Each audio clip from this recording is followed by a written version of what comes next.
Hello all, this is Dr. Dave Maslak talking to you about reciprocity.com. The E is written with a 3, and in this particular video I want to talk about whether you should actually worry about standardized test scores for PhD programs. So these are things like the GRE, the GMAT scores, and things like that. So this is mostly talking about, if you don't know, actually I'm a professor of innovation strategy and entrepreneurship, and I'm mostly talking about North American schools. And there's definitely some schools in Europe and around the world that have the same sort of standardized tests as well. But they seem to be a little bit more important in North America, although definitely they are counted across the world. So should you be worrying about GRE scores or GMAT scores for a PhD program? And definitely you should worry about them. That's a really important thing with these standardized test scores. So what exactly do people look for with the standardized test scores in different institutions? So basically what they're looking for is a certain level of proficiency.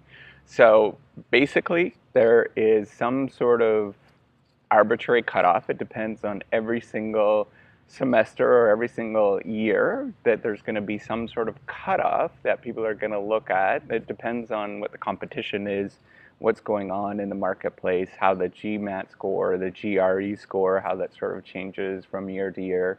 And they're going to look to see whether most people that are acceptable in the program are going to meet that particular cutoff. And it's very much arbitrary. It just depends on what's going on in the marketplace.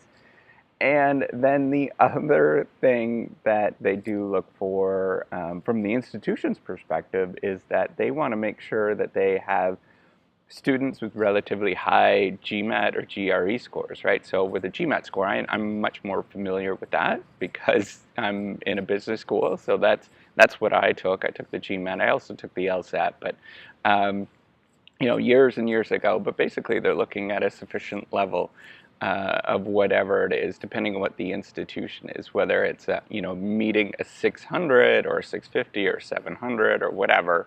That's what they're looking for. And what they could say after that is all of their students meet this particular score, right? And they could sort of advertise that, and that's really what they're looking for, is to sort of to show that all of their students are at a sufficient level of proficiency. However, what's really important to note with GMAT and GRE scores and all these standardized tests and all that kind of stuff that you take, there's also the English language one. I think it's a TOEFL.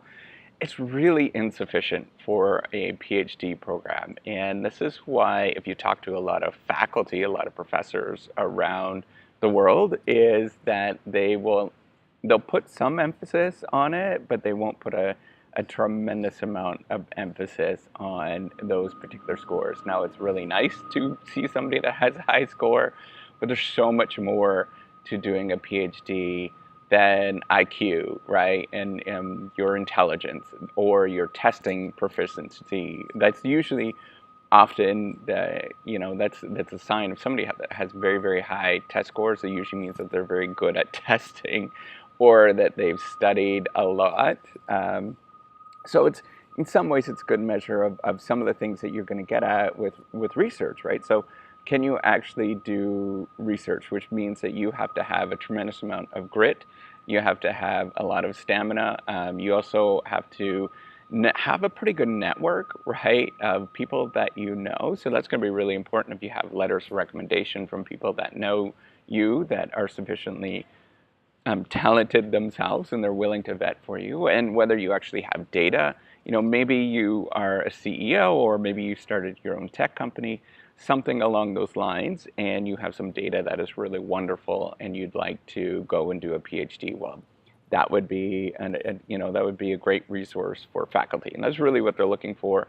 What faculty are looking for, what professors are looking for, is how can bringing that particular student in, how can that actually increase the legitimacy or the success of the overall program, right? Is it going to make them look a lot better? Is it going to make that particular professor or the group of professors or colleagues, is that going to make them look all the much more better by bringing that particular student in, right? So that's really what it comes down to, is trying to make the make them look as good as possible, right? And that's really what you should be thinking about. So if there's other ways, if your GMAT score is relatively low, right? If you are not quite at the 700 or whatever the number is, the magical number is, then you can emphasize other things. But I would also, if you do have a very low GMAT score, a GRE score, any sort of testing scores like that,